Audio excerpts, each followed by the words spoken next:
नमस्कार, अर्थ 9 भारत देख रहे हैं आप। आदरणीय सभापति जी, एक राष्ट्र हमारे लिए सिर्फ जमीन का टुकड़ा नहीं है, हम सब के लिए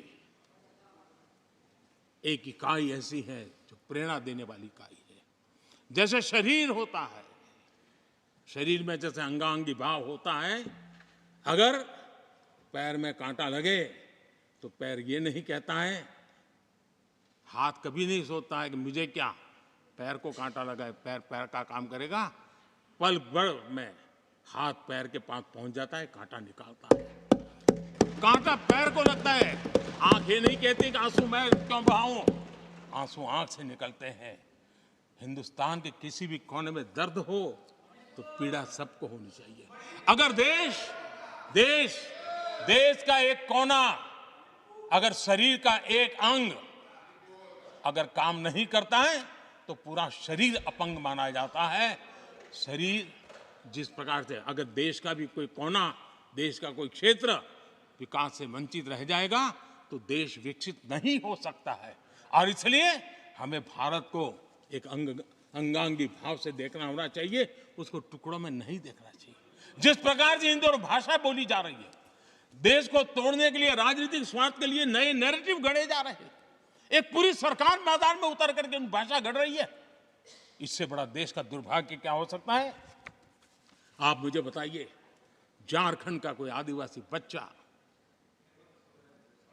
अगर ओलंपिक के खेल के अंदर जाकर के मेडल लेकर आएगा तो क्या हम ये सोचते हैं कि तो झारखंड का बच्चा है? पूरा देश कहता है हमारा देश है। जब एक झारखंड का बच्चे में प्रतिभा देखते हैं और देश हजारों करोड़ रुपया, हजारों लाखों रुपया खर्च करके उसको अच्छे कोचिंग के लिए दुनिया के किसी देश में भेजता है, तो हम ये सोचेंगे कि खर्चा झारखंड के लिए हो रहा है, क्या देश के लिए नहीं हो रहा है? हम क्या करने लगे हैं, क्या भाषा बोलने लगे? इस देश का गौरव, हमारे यहां वैक्सीन, देश के करोड़ों लोगों को वैक्सीन का, हम ये कहेंगे वैक्सीन तो उस कोने में बनी थी इसलिए हक उनका है, देश को नहीं मिल सकती? कैसा सोच सकते हैं? क्या वैक्सीन उस शहर में बनी थी इसलिए देश के और भागों को इसका लाभ नहीं मिलेगा? ये सोचेंगे क्या? क्या सोच बन गई है? और एक राष्ट्रीय दल के अंदर से ऐसे विचार है, ये बहुत बहुत दुखद की बात है। मैं पूछना चाहता हूं आदरणीय सभापति जी, क्या अगर हिमालय कल कहना शुरू कर दें, हिमालय कल बोलना शुरू कर दें, ये नदियां मेरे हाथ से बहती हैं, मैं तुम्हें पानी नहीं देने दूंगा, पानी का अधिकार मेरा है, देश का क्या होगा? देश कहां जाकर के रुकेगा? अगर जिन राज्यों में कोयला है वो कह दें कोयला नहीं मिलेगा, ये हमारी संपत्ति है, जाओ तुम अंधेरे में गुजारा करो, देश कैसे चलेगा? आदरणीय सभापति जी, ऑक्सीजन, कोविड के समय हमारे यहां ऑक्सीजन की संभावनाएं, पूर्वी कार्य में जो उद्योग है उसके साथ देश के पूरे देश को ऑक्सीजन की जरूरत थी। अगर उस समय पूरब के लोग कह करके बैठ जाते ऑक्सीजन को हम नहीं दे सकते, हमारे लोगों की जरूरत है, देश को कुछ नहीं मिलेगा, क्या होता देश का? उन्होंने संकट झेल करके भी देश को ऑक्सीजन पहुंचाया।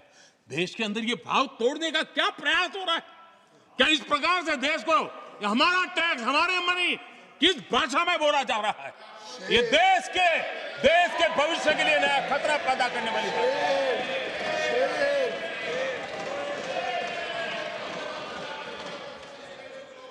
देश को तोड़ने के लिए नए नए नैरेटिव खोजना बंद कर दीजिए। देश को आगे बढ़ना है, देश को एक साथ लेकर के चलने का प्रयास कीजिए।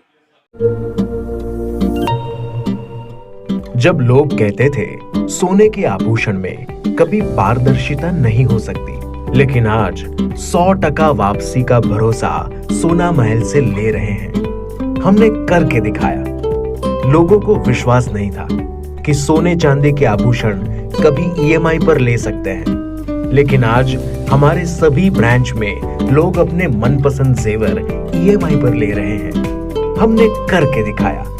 असंभव वाली चीज, सोने के आभूषण की बुकिंग के बाद अगर भाव कम हो जाते हैं तो ज्वेलर्स कम हुआ भाव देने से घबराते थे, लेकिन आज सोना महल से लोग अपने गहने की बुकिंग के बाद भाव कम होने पर कम हुआ रेट ही ले रहे हैं। हमने करके दिखाया।